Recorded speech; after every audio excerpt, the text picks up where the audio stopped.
자, 지휘봉으로 여고생 뺨을 한 차례 때린 선생님과 2살 배기의 팔뚝을 깨문 어린이집 원장이 있습니다. 법원은 과연 이들의 처벌을 사랑의 매로 봤을까요? 백기종 전 수서경찰서 강력팀장, 임방글 변호사와 함께 짚어보겠습니다. 안녕하십니까? 안녕하세요. 자, 먼저 이 지휘봉으로 여고생의 뺨을 때려서 재판에 넘겨진 선생님이 있다는데 어떤 사건이었습니까? 네, 2014년 6월 달에 부산의 한 특성화 고등학교. 특성화라고 하면 이제 특정 분야 인재나 전문 직업인을 양성하는 그런 고등학교로 이제 전향이 됐었죠. 근데 여기에서 이 여학생이 잠을 잔다라거나 또 계속 주의를 산만하게 하면서 다른 여학생들과 떠든다. 이제 이런 이유로 이 교사가 다가가서 30cm 플라스틱 재질로 된 쥐봉으로 예. 이 여학생의 뺨을 때려서 결국 퍼렇게 멍이 든 그런 사건인데, 결국 이 사건이 여교사는 훈육 차원이다. 이게 이제 책상을 두드리면서 잠을 깨고 주의를 기울이게 하기 위한 방편으로 하다가 잘못 맞은 거지 실제로 고의를 가지고 때린 건 아니다라고 항변을 했는데, 결국은 훈육 차원을 넘어선 상해죄에 이른다. 이렇게 해서 유죄로 본 그런 사안입니다. 예. 자, 그런가 하면 앞서 전해드렸습니다. 예, 원생의 팔뚝을 깨물어 피멍이 들게 한 어린이집 원장도 있었는데, 자, 이 사건에 대한 법원의 판단 기준은 어땠을까요? 어떤 판결을 내렸을까요?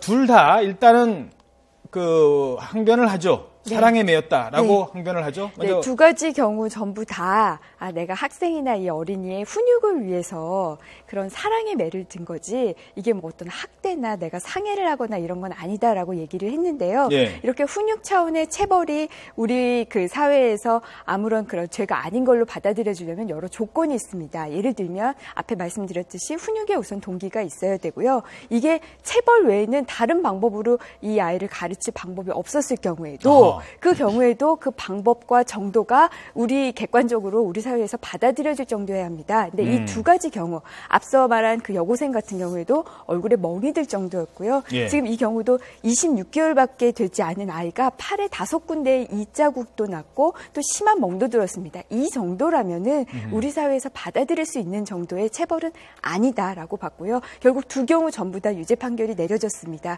그 고등학교 선생님은 벌금 30만 원을 받았고요. 이 어린이집 원장은 아동 학대죄까지 포함을 해서 벌금 300만 원에 처해졌습니다. 중요한 건 이게 훈육인지 훈육이 아닌지는 때린다 때리지 않는다도 중요하겠습니다만 그 학생의 입장이 내가 잘못했구나 라고 느끼게 하는 것 아니겠습니까? 그렇습니다. 사회상규상 보편 타당한 방법, 합리적인 방법, 그 어떤 궤를 넘어서는 것은 상대방에 대한 어떤 인권 침해이고 또 법적인 어떤 위반이 되는 것이죠. 여학생 같은 경우에는 예를 들어서 졸고 있다라거나 떠든다고 하면 일단 일어서게 한다라거나, 그래서 너가 지금 어떤 잘못을 저지르고 있다라는 것을 고지를 하고 합법적인 합리적인 어떤 훈육을 해야 되는데, 갑자기 여학생의 뺨을 본인의 분노를 표출하는 듯한 형태의, 내가 교육을 하고 있는데 왜 이런 행태를 하느냐는 그런 보복성 매질, 이건 역시 그래서 위법이 되는 것이고요.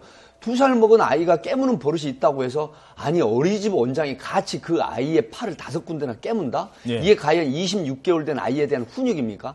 그럼에도 불구하고 계속해서 훈육을 방편으로 삼아서 이게 항변을 했는데, 결국 이런 부분들이 오히려 더 가한 처벌을 받는 원인이 된 게 아닌가 싶습니다. 저희 학교 다닐 때 학생들 괴롭히는 선생님들 학교마다 유명한 선생님들 많지 않습니까? 여학생들도 이렇게 혹시 변호사님도 학교 다닐 때 심하게 맞은 경험 있으세요? 아니요, 저는 이렇게 단체 체벌은 받은 적이 있어도 네. 개인 체벌은 받아본 적이 없는데요. 그런 행동은 안 하셨을 것 같아요. 예. 네. 근데 기억이 남는 선생님들이 있잖아요. 그게 좋은 기억인가요? 아니죠. 별로 저도 좋게 남아있지 않아요. 왜냐하면은 내가 이거를 맞음으로 인해서 다시는 이렇게 하면 안 되겠다라는 생각보다 그때 예를 들면 학생들 앞에서 받았을 때 그런 수치심도 있고요. 또 어쨌든 신체적인 그런 고통도 있고요. 물론 과거에 비하면 지금은 아마 체벌의 정도가 굉장히 많이 더 약화됐 됐을 거예요. 아마 예. 앵커님 학창 시절 때는 저희는 시계 풀고 맞는 경우도 있었습니다. 예, 근데 그때는 이제 그게 아니야 당연하다. 원래 그렇게 맞는가 보다라고 생각을 했는데 시간이 지나면서 이런 거는 이제 학생들의 어떤 권리 의식이라든지 폭력은 절대 용납할 수 없다라는 사회적 분위기가 이제 점점 강해지면서 이제 체벌은 정말 아주 예외적인 경우에만 그렇죠. 아주 약한 정도로만 허용이 된다라는 게 이제 점점 그런 인식이 팽배해져 가고 있는 것 같습니다. 예. 그렇게 해서 질문하셨기 때문에 짧게 한 말씀 드릴까요? 제가 고등학교 3학년 때, 예. 그러니까 이제 많은 학생들이 대학을 준비한 그런 상황에서 겨울방학 시작 전인데, 예. 제가 교실에서 잘못하지 않았는데 수학 선생님이 오인을 하고 제가 떠드는 걸 오인을 해서요.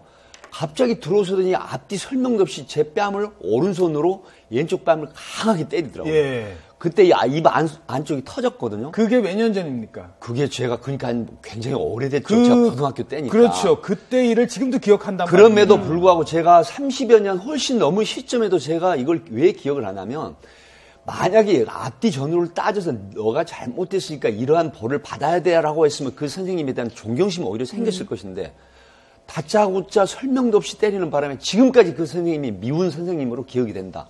이런 부분이 트라우마로 또 연결되는 것 같습니다. 지금도요, 그 체벌이 적당한 훈육이었냐 아니었냐를 판단하는 기준 중에 하나가 아까 말씀하신 것도 들어갑니다. 그러니까 앞서 때 체벌을 하기 전에 왜 이렇게 체벌을 할 수밖에 없었는지에 대해서 학생에게 타당하게. 알려주는지 그런 부분도 함께 보고 있습니다. 알겠습니다. 아이가 맞을 짓을 했다라고 느낀다면 그 체벌 자체에 효과가 있을 겁니다. 근데 맞는 아이가 나는 억울하게 맞기만 했다라고 생각하면 이건 절대 사랑의 매가 아닐 폭력이죠. 것입니다.